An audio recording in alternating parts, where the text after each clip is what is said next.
This is like Team DKF, another deck list vid. Today we're going to do Rock Stun. Start off with the monsters. Poor Man's DCK, Kokimiru Guardian. Tribute him off and negate effect of an effect monster. He's a rock type.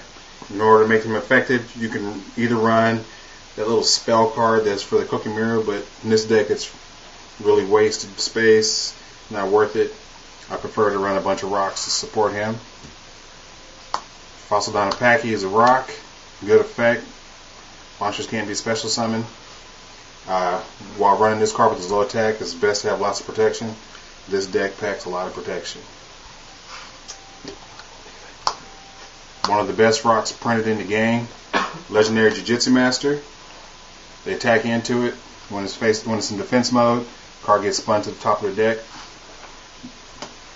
And finally, right out the rocks, Neospatial Grand Mole, rid field of synchros, hit face downs, pop to their hand. All around pretty good card. Draw Engine, Dez Lakuta, one of my favorite cards. Little camel zombie that could flip up attack mode. Well, actually flip summon, draw a card, get that draw engine going. Pretty much at the scoop. Right out the deck. TKR, he's not as good as he used to be, but when his deck sides into skill drain, that's when he really shines. Also, when we get the rest of the Kokimiru monsters, I'm going to test with the Kokimiru Drago. Light monsters, dark monsters, Geysers is the dark, Judgment Dragon is the light. So, I'm going to test that.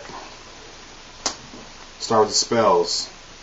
Deck doesn't run very many spells.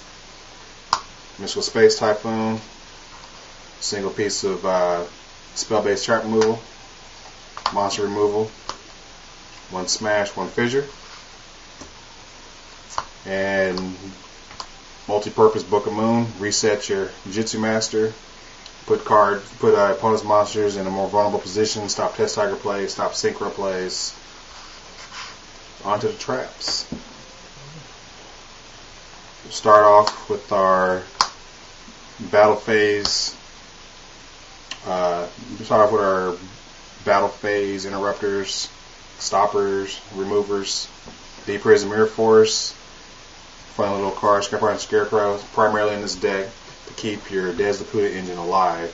Once you get that going a couple of turns, destroying this card becomes a huge priority, because once you start getting multiple +1s, those add up quick, and your opponent has to waste a lot of resources to wipe your field out. In the meantime, you're holding a full hand of cards. It can be pretty devastating. Next up, 3 Regeki Breaks. I know Wind Blast is generally the superior card in discarded cost, but with Wind Blast, if you spin a Lila, you spin a Breaker, you spin an 1800 attack, the Quarry, anything like that, you spin a Judgment Dragon, they're going to just top deck it again, and I really don't want them to have it. I want it to be gone, and for the most part, Geki Break ensures that. Starting the Negation Suite, Trip Solemns, Double Bribe, Bribe protect your setup, Solemn to protect your monsters, stop pushes from your opponent, help your pushes, and rounding off the Negation Suite, 2 Divine Wraths, playset, Royal Oppression. Again, we have a couple of costed cards in the deck, but with the Dez Lakuta engine, you got a lot of, basically we're running 3s of everything, so I can afford to pitch an extra Royal Oppression, afford to pitch a 3rd copy of anything if I get my Lakuta engine going. Finally, one of the best trap-based monster removals in the game. Now that Lightsworn Glider Beasts are pretty much God tier, well, not God tier, top tier.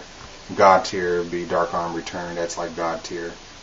But right now, Lila, Laquari, Jane, Wolf, Celestia. These guys get rid of them. Well, that's Earth Stun, guys. Team DKF.